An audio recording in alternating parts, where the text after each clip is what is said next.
प्रार्थना करा करो, भगवान से एक विनती करा करो कि बाबा हमारे घर में या हमारे गांव में, हमारी कॉलोनी में, हमारी सोसाइटी में, हमारी शहर में, हमारे नगर में कोई एक शिव भक्त जरूर पैदा करना जो हमारे पूरे गांव को पार लगाए। अपने नगर में, अपने घर में, अपने खेड़े में, अपने गांव में, अपने शहर में एक शंकर का भक्त जरूर हो,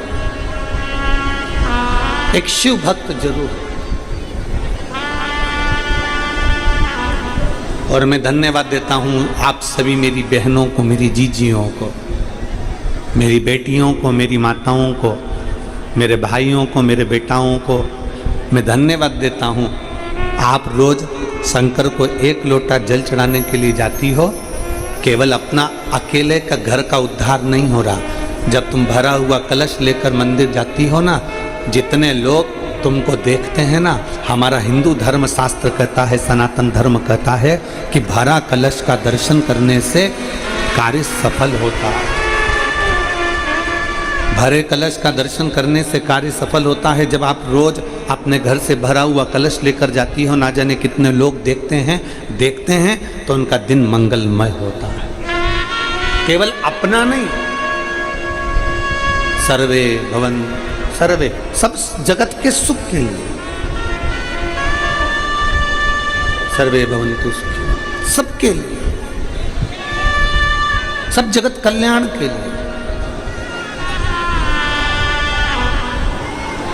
एक शिव तत्व को धारण करना, एक शंकर भगवान के अविरल भक्ति को धारण करना, भगवान शिव की अविरल भक्ति को अपने भीतर उतारना, यह कोई सहजता का विषय नहीं।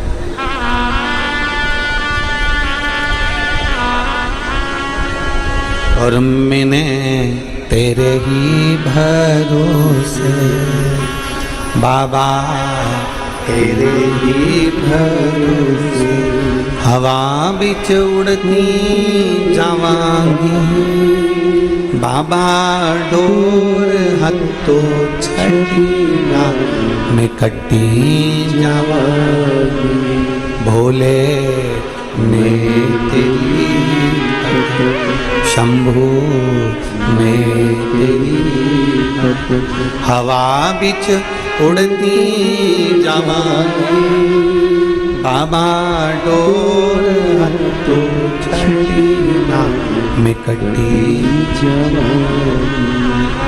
शिव से प्रीत बढ़े। दो असुर हुए, विदल और उत्पल। दो असुर हैं, विदल और उत्पल, और दोनों असुरों में दोनों भाई हैं, दोनों भाई हैं। विदल और उत्पल। विदल सारे बेकार काम करता है, उत्पल उसको समझाता है। उत्पल उसे समझा रहा है,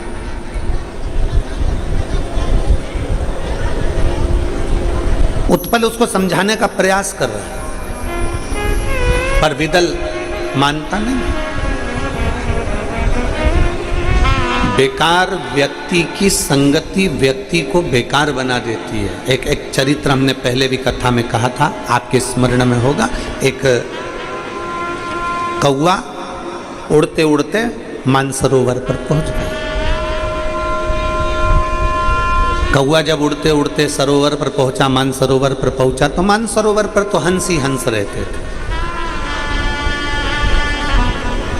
मानसरोवर पर हंस रहते हैं और कौवा वहां पहुंच गया। कौवा जैसे ही पहुंचा तो जितने हंस थे उन्होंने कहा कौवे से, कौवे चल यहां से जा। कौवा कहता है मैं नहीं जाऊंगा, मैं भी पक्षी तुम भी पक्षी, तुम गोरे मैं काला, मैं यहां से जाने वाला नहीं हूं। हंसों ने सोचा कि ये कौवा यहां आ गया और ये जाता नहीं है, तो एक काम करते अपन ही चले जाते। सत्संग करने वाला व्यक्ति, संत स्वभाव का व्यक्ति बुरे की संगत में जैसे ही आता है तो वो सोचता है कि इस बुरे को या तो मैं सुधार दूं, और अगर नहीं सुधरे तो फिर मैं यहां से चले जाऊं, फिर मैं चले जाऊं। और बहुत अच्छी बात कहती है शिव पुराण, जो समझे नहीं आपसे, जो समझे नहीं आपसे, वो नहीं समझे किसी के बाप से, वो कभी नहीं समझ सकते।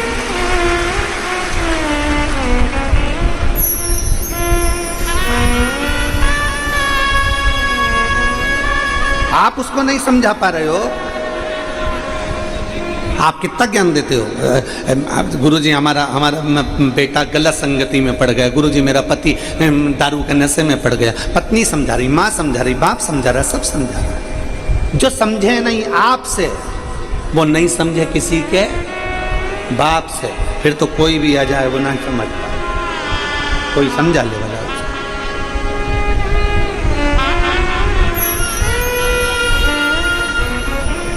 और यही शिव पुराण कह रही है।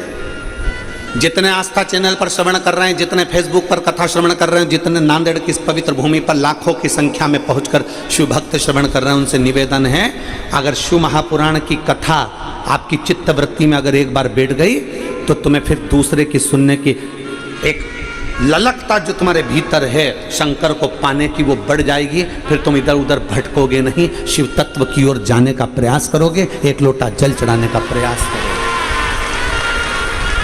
फिर तुम्हारा मन नहीं लगेगा, तुम्हारा चित्त नहीं लगेगा। यहाँ कई माताएं बैठी हैं जो रोज टीवी खोलकर बैठ जाती हैं, रोज मोबाइल पर कथा सुनती हैं, 5 मिनट 10 मिनट 15 मिनट आधा घंटा 1 घंटा रोज उनका नियम है कि मुझे कथा श्रवण करना है, और कथा सुनने का फल मिलता भी है। आप सब अंदाजा लगा कर बैठो, यहाँ जितनी लाखों की संख्या में बैठे हो, आप अंदाजा लगाना कि जब से आपने शिव महापुराण की कथा सुनना प्रारंभ करी है, उसके पहले का समय निकालना और उसके बाद का समय निकालना। पहले का समय निकालोगे तो जीवन संघर्ष में निकल रहा होगा, धक्के खाकर जिंदगी निकल रही होगी, परेशानी में जीवन निकल रहा होगा। और जिस दिन से तुमने टीवी पर शिव महापुराण की कथा सुनना प्रारंभ करी है, बाबा कुबेर भंडारी के उस कुबेरेश्वर बाबा की एक आनंदमय कथा का रसतत्व तुमने श्रवण करना प्रारंभ करा है, उस दिन के बाद समस्या आती जरूर है, पर मेरा बाबा एक लोटे जल से निर्णय कर कर बाहर निकाल देता। ऐसा नहीं कि दुख नहीं आएगा, ऐसा नहीं कि तकलीफ नहीं आएगी। कर्म का भोग तो भोगना पड़ेगा, कर्म का भोग तो आपको भी भोगना है, तो सियोर वाले महाराज को भी भोगना है। कर्म का भोग तो दुनिया का कोई संत साधु गुरुजन महात्मा सन्यासी तपस्वी साधक उपासक स्वयं परमात्मा भगवान राम और कृष्ण को भी भोगना पड़ा है। कर्म का भोग मनुष्य को भोगना ही पड़ता है।